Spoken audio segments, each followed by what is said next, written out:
Okay, so in absurdist drama, there's really nowhere to hide. Um, Quite literally, there's usually not much of a set, and there's not a huge plot or character development to hide behind either. Everything is just seen in very harsh reality. Um, it's often compared to having a dream or a nightmare from which there is little escape. And you're going to see this kind of element as you read Waiting for Godot this week, where we revisit the same place time and time again throughout the play. Even though time does move forward in the play, we feel like it's standing still and we feel like there's no progress being made. Um, Waiting for Godot has been called a play in which nothing happens twice.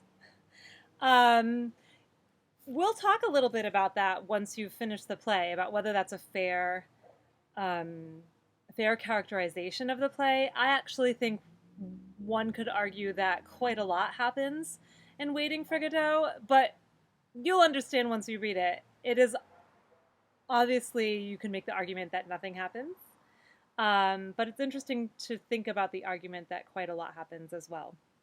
Um, it is, as I said on the last slide, called a tragicomedy.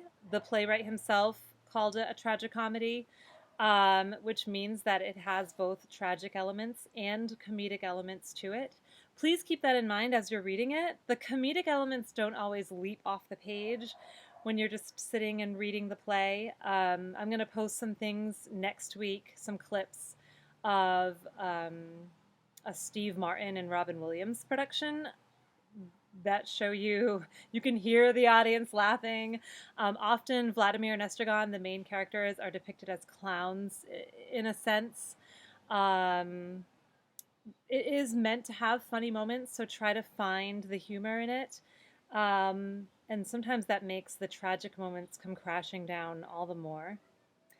Um, and of course, keep in mind also this form of theater, absurdist theater, this philosophy, existentialism, all came about during and after World War II.